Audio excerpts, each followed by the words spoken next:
Howdy, High Tides. I'm Jed Hoffman with Beach Film News. It's already March, and we're already a week into it, meaning we're only a few weeks away from spring break. Isn't that great? I can't contain my excitement for spring break, but what about turning shipping containers into houses? Indaco is a startup which focuses on repurposing shipping containers to build environmentally friendly, economical housing. For a more in-depth explanation, we interviewed Managing Director of Indaco Modules, Giuseppe Collarino, about his company and how it came to be. My name is Giuseppe Collarino. Indaco Module focuses into repurpose shipping containers into house or commercial spaces. Where did you get the idea from?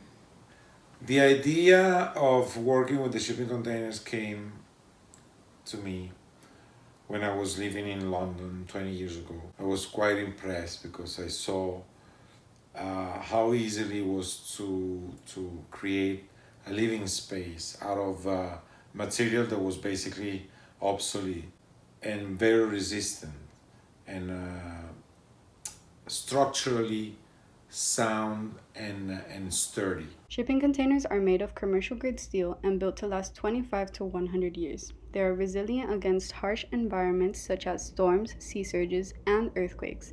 The containers are flood-proof, fireproof, and corrosion-resistant too, making them ideal for repurposing as housing materials.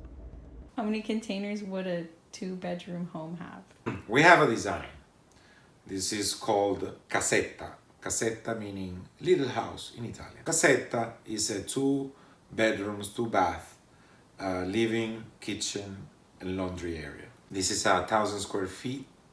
It's composed by 4 containers, 2 20 footers and 2 40 footers. You can expand both upward and sideways, offering you a lot more possibilities and variations than conventional housing. How long does it usually take to build one, or the process of doing it? The design process, the decisions of how this is going to look, usually is where it takes the longest, because it's where the clients are going back and forth with ideas. They don't feel secure on a look or on a design, so it might take 2 to 3 months. Then the production is pretty fast compared to conventional construction, because we build these structures in a controlled facility. This is a warehouse with a ceiling, with a roof, so the weather is not going to interfere with our construction. So it takes about 2 months depending on the finishes. As housing becomes increasingly more expensive, we must find creative ways to bring the cost back down to an acceptable level. Container homes are the perfect way to achieve this. Could container houses be a part of the future? Let's check in with the past with This Week in History. Good morning, High Tides. It's been a while, but it's time to get back to This Week in History. To start this week's segment, on March 8th, 1936, for the first time ever, car racing was done in Daytona, Florida.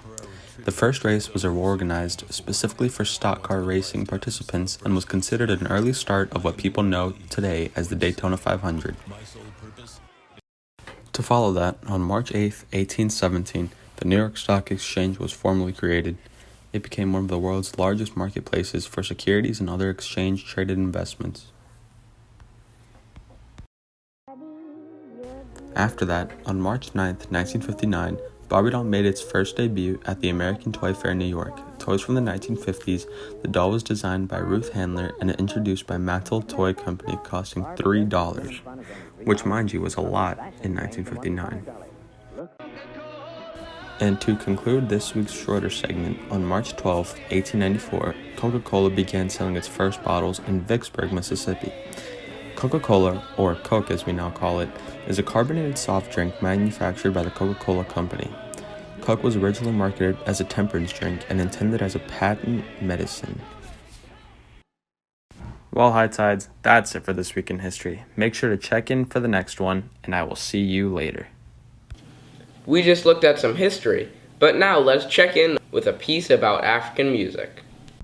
In honor of Black History Month, it's important to emphasize that we must recognize the influence that African American culture has had on the many aspects of life, including fashion, art, cuisine, religion, language, and more. But today specifically, we will be talking about the many ways that African American culture is reflected in modern day music. Throughout the years, music has been a significant part of life. From when it was first used as a mechanism during slavery, to now finding a beat out of any sound heard on the street. Whether we realize it or not, it's a part of our daily life. African American culture has had a huge impact on the overall music industry in every way possible. Instruments and rhythms that derived from African culture have found their way into the music we hear on the radio every single day.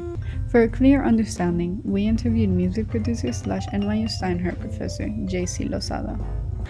Hello everybody, how are you? Nice to meet you. My name is J.C. Lozada and I'm a music producer and sound engineer based in New York City. I'm also a professor here at NYU. I teach for the music technology program and I also teach for the music business program. I believe African American music is so deep and so vast and has so much history. I would say the basic definition is blending elements that originally came from Africa when slaves were brought into America. They kept making their own music, working with their own rhythms, but at the same time started blending with the local cultures and local instruments like the piano, like the guitar, because it's a little bit of the blend of some of the syncopation in the African rhythms, but also with some classical music, harmonies and chord progressions, which took us kind of like to the creation of the early jazz and blues. So what are some of the most popular music styles / genres that originated from African culture that we see a lot in modern day music today?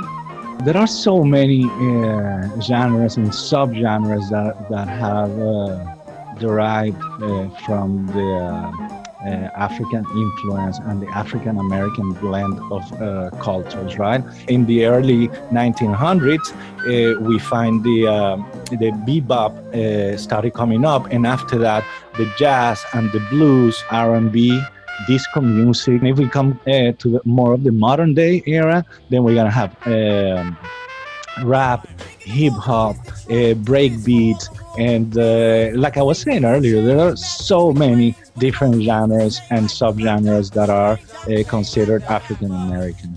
After working in the music industry for so long, what are some changes that you've noticed in the evolution of African American music? Well, I think that's a great question because something that started as an isolated cultural expression for the African American community now has become the biggest market in music. Rap and hip hop and R&B account for 74% of the US music market. Also, as the diversity grows in the US and we have more interaction between different cultures, African American music is going to continue to become more mainstream and is going to continue to cross the borders and blur the lines between cultures and genres. From jazz to R&B and from doo-wop to hip-hop, the amount of music styles that originated from African American culture are infinite, and we must take into account the immense impact and influence that their overall culture has had on our everyday life. It's time for Second Opinion, which means it's almost the end of the episode, which means it's time for Second Opinion. Last week, we asked you, the viewer, do you think Gina Carrero should be fired? The answer, no. The result of 15 yeses and 20 nos, which means for every 3 people that voted yes, 4 people voted no. Now, for this week's question, we're asking you, the viewers, would you live in a container house? Click the link in the description or scan this QR code to answer that question.